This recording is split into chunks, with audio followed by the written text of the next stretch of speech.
Bienvenidos a un nuevo noticiero del canal del Poder Judicial. Hoy nos encontramos en la sala especial del Segundo Tribunal Oral en lo Penal en el Centro de Justicia, un lugar que se implementó para resguardar los derechos de los niños víctimas de abusos sexuales, los que pueden ahora entregar su testimonio una sola vez y no revivir los episodios cada vez que los distintos actores del sistema lo requieran.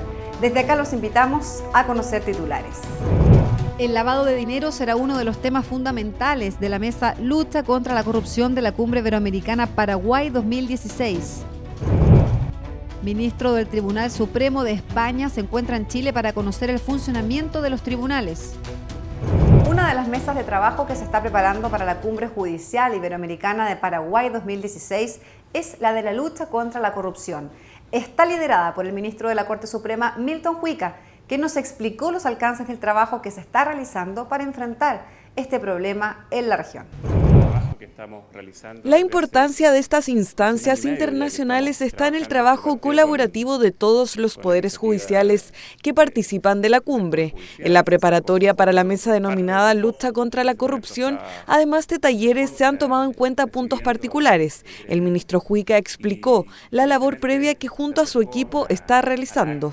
Esta preparación pasa por llevar todos aquellos instrumentos o documentos que van a ser aprobados en esa plenaria, en la que participan, naturalmente con derecho a voz y voto, no yo, sino que el presidente de ese momento. Mi tarea es más bien de carácter preparatorio, se forman grupos de trabajo, talleres de trabajo, para presentar productos que la plenaria de Paraguay, que va a ser muy interesante, decide. 2 reuniones preparatorias y 3 talleres enfocados a cada tema son parte de la organización para la próxima cumbre judicial.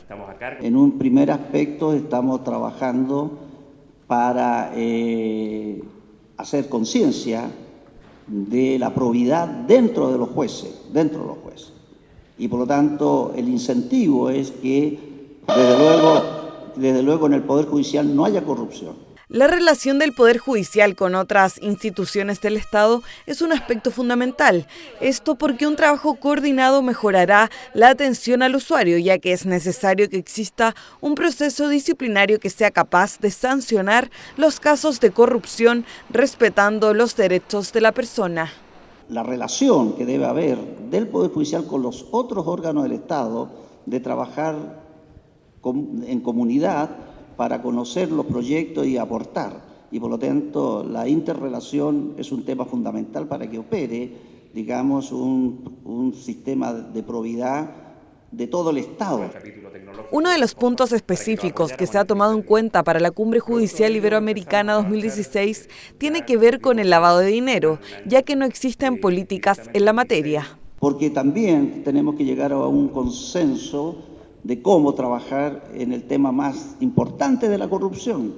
¿Qué pasa con los dineros que son producto de actos de corrupción? Son 22 países que componen la Cumbre Iberoamericana y en el caso de la Mesa de Lucha contra la Corrupción se presentará un documento que unifique a los participantes en ella. El ministro de la Corte Suprema, Pedro Pierri, es el anfitrión chileno de un programa de pasantías coordinado junto a la Dirección de Asuntos Internacionales del Poder Judicial. Esta semana el programa tiene como invitado al ministro del Tribunal Supremo Español, Manuel Garzón. Un intercambio de experiencias y conocimiento entre ministros y jueces es el objetivo del programa de pasantías organizado por la Asociación de las Altas Jurisdicciones Contencioso-Administrativas. Esta agrupa más de 100 países de los 5 continentes y busca evidenciar la riqueza de la diversidad jurídico-cultural. El representante del Poder Judicial en el Consejo Administrativo de dicha asociación es el ministro Pedro Pierri. Este programa de intercambio es una experiencia nueva dentro de esta institución en que se han ofrecido un número muy limitado de becas para que distintos magistrados de algunos países puedan visitar otros países para conocer su realidad en materia contencioso administrativa. El ministro Pedro Pierri, en colaboración con la Dirección de Asuntos Internacionales y Derechos Humanos de la Corte Suprema, coordinó la pasantía del ministro del Tribunal Supremo de España, Manuel Garzón Herrero. La idea es que en una visita de 10 días, el magistrado extranjero conozca el funcionamiento de los tribunales chilenos y el trabajo que desempeñan. En una extensa agenda de actividades, el juez Manuel Garzón recibió el saludo del Pleno de la Corte Suprema. Además, participó en reuniones con ministros de las Cortes de Apelaciones de Santiago y Valparaíso y también del Tribunal Ambiental. Garzón destacó la facilidad idiomática, pero evidenció ciertas diferencias entre la justicia española y la chilena, como la manera en que se celebran los alegatos. Estos no tienen conocimiento del asunto previamente, en tanto que nosotros sí le tenemos previamente. Otra de las diferencias es los relatores, nosotros no tenemos relatores. Entonces, hay notables diferencias y también las decisiones me ha dado la sensación de que se toman inmediatamente. Nosotros tardamos más en tomar estas decisiones. Luego de presenciar alegatos donde se mencionaron sentencias del Tribunal Supremo de España, el ministro Garzón manifestó su convencimiento de que ambos países en materia jurídica pueden conectarse y obtener efectos a nivel práctico. Además, el magistrado español visitará la Secretaría y Fiscalía de la Corte Suprema y el Tribunal de Contratación Pública antes de regresar a España. Reconocido como uno de los grandes reformistas de nuestro país, Eduardo Frei Montalva es el primer y único abogado de la Pontificia Universidad Católica de Chile en llegar a la moneda. A poco más de 5 décadas de su gobierno, revisamos la vida y obra de este hombre, ícono de la democracia cristiana, en un nuevo capítulo de Grandes Juristas. ¡Padre! ¿Quiénes son? ¿Son los demócratas cristianos? No, más que eso. ¿Son los freyistas? No, hijo, mucho más que eso. ¿Qué son, padre? Hijo, ¿no ves las banderas? Son los mismos, los del año 1810, los del año 1879, los del año 1891. Son la patria, gracias a Dios. Su capacidad intelectual y liderazgo político convirtieron a Eduardo Nicanor Frei Montalva en un referente de la democracia chilena del siglo XX. Nació el 16 de enero de 1911 en Santiago y cursó su etapa escolar en Lontué, región del Maule. Estudió Derecho en la Universidad Católica, institución de la que se tituló en 1933, convirtiéndose en el primer y hasta ahora único abogado de dicha casa de estudios en alcanzar el sillón presidencial. Llegamos al poder. Hombre de raíces cristianas, centró sus políticas públicas en la justicia social. Entró en la historia como el primer presidente demócrata cristiano, apoyando con firmeza a la clase trabajadora.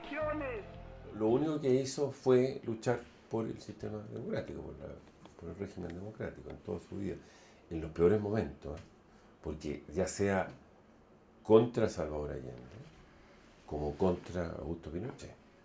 Entonces, el valor de la democracia para él era fundamental.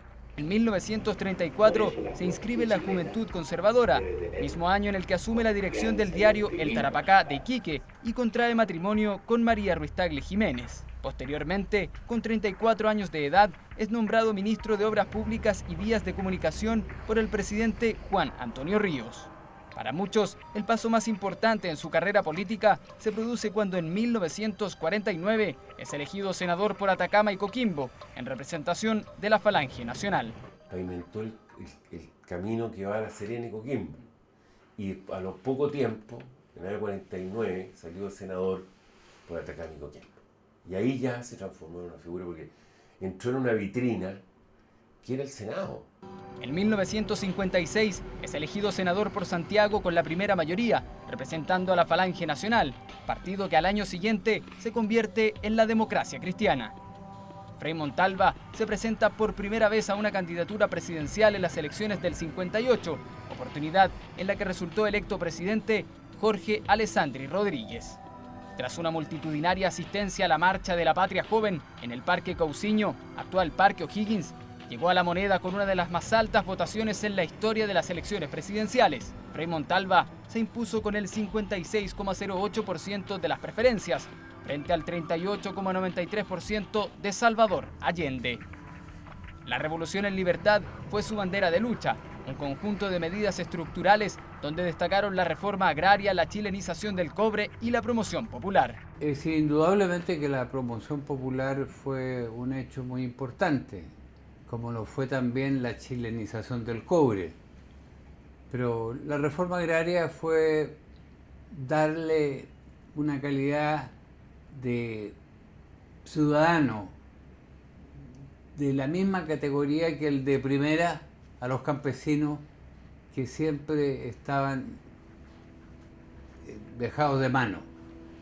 El 11 de septiembre de 1973 lleva al poder a las Fuerzas Armadas, quedando el Parlamento disuelto y los partidos políticos en recesión. Se presentó a senador en el año 73, en marzo, para ser senador y desde ahí, y eso hoy día se olvida, pero desde ahí hacerle la oposición a Allende, y fue presidente del Senado.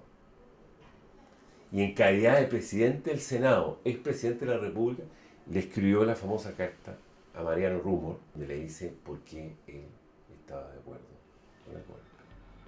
Su casa, en la que vivió por 40 años con su familia, es hoy la Casa Museo Eduardo Frei Montalva, donde recibió a la reina Isabel, Neil Armstrong, Gabriela Mistral, Salvador Allende y a los ministros y senadores de la época. Tras una septicemia no controlada, Frei Montalva muere el 22 de enero de 1982 en la clínica Santa María.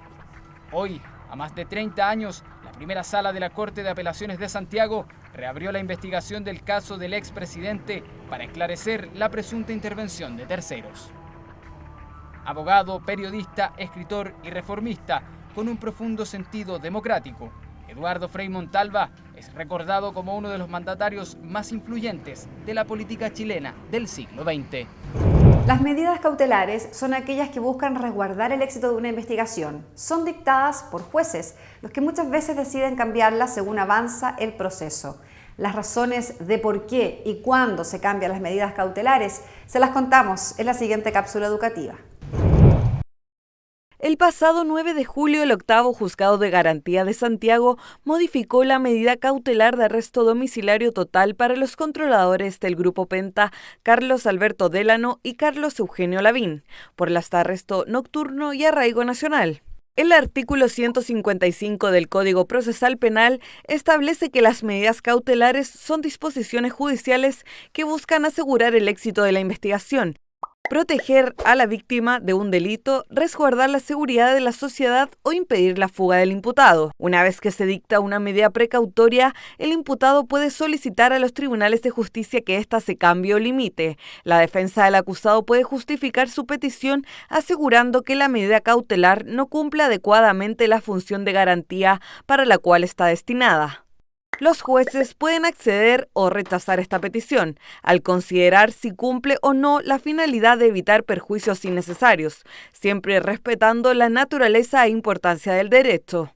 Si el juez acepta el reclamo de la defensa al considerar excesiva la medida cautelar con respecto a lo que se está acusando, se sustituirá por una más acorde al caso. La Corte de Apelaciones de Punta Arenas dio a conocer los cambios estratégicos en busca de un mejor servicio para la ciudadanía. Esta información y más en el siguiente bloque de contingencia. El Ministerio del Interior organizó la primera reunión orientada a la coordinación para la creación del diseño operativo antidelincuencia. En la cita participaron el presidente de la Corte Suprema, Sergio Muñoz, la ministra de Justicia, Javiera Blanco, el fiscal nacional, Sabás Chaguán, además del ministro y subsecretario del Interior. Creo que hemos salido con distintas tareas, cada uno afrontar desde su perspectiva cuál es la mejora que puede aportar desde el funcionamiento de su institución, como también la exigencia que puede hacer a las demás. Se han abordado temas relativos al mejoramiento del sistema de base de datos, relativos a cómo avanzamos más rápidamente el denominado parte policial electrónico, que le da más celeridad al input original de la investigación de un delito. La Corte de Apelaciones de Punta Arenas dio a conocer los alcances, aplicaciones y cambios estratégicos del Acta 44-2015, que establece que los equipos de la Corte estén conformados por un administrador, un jefe de unidad y una secretaria. La actividad fue encabezada por el presidente Marcos Kusanovich y contó con la exposición del administrador del Tribunal de Alzada, Marino Muñoz, quien explicó este nuevo modelo de gestión administrativa. Fundamentalmente tiende a brindar una mejor atención del usuario y también a mirar la gestión de la Corte no solo como la gestión al interior de ella, sino como una gestión jurisdiccional, incluyendo a todos los tribunales del territorio que a cada Corte le corresponde. La medida comenzó a regir en marzo pasado en todos los tribunales de alzada del país. El ministro de la Corte Suprema, Milton Juica, realizó una ronda de prensa en el máximo tribunal en la que se refirió al caso Quemados, luego que fuera reabierto por la declaración de un ex conscripto. El magistrado reconoció que los pactos de silencio en las Fuerzas Armadas dificultan el trabajo de la justicia. Ese es un tema institucional de las Fuerzas Armadas y de las personas involucradas en estos hechos. Los tribunales de justicia, con prescindencia de esa situación, solo están llamados a resolver esos conflictos. No es un tema que le corresponda al tribunal. Bueno, por supuesto, ayudaría mucho en el esclarecimiento de los sucesos, pero no es un tema que le corresponde exigir al Poder Judicial. Milton Juica aseguró que los tribunales dan garantías a las personas que quieran entregar información y colaboren con la justicia. En el Salón Pleno de la Corte Suprema se firmó un convenio de cooperación entre el Poder Judicial y la Universidad de Bolonia. Este permitirá que jueces chilenos realicen cursos en la institución italiana, entre otras actividades formativas. Un intercambio entre dos instituciones, yo creo, importantes, de dos países diferentes, intercambio de seminarios, de documentaciones, de datos, de bancos de datos también, para profundizar la situación de los dos. Posteriormente, el presidente de la Corte Suprema, Sergio Muñoz, inauguró el seminario Los Derechos Fundamentales y la Eficacia Directa en el Derecho Laboral Nacional, la experiencia italiana y chilena, instancia en que el académico Andrea Lazzandari dictó una clase magistral sobre la realidad sindical de Italia y el ejercicio de libertades como el derecho a huelga en este país. La Sala Especial del Segundo Tribunal Oral en lo Penal del Centro de Justicia, destinada para evitar la revictimización de niños víctimas de abusos sexuales, es la primera que se implementó a nivel país. Desde acá nos despedimos, dejándolos invitados como siempre para que visiten las diversas plataformas digitales del Poder Judicial. Nos encontramos en otra ocasión.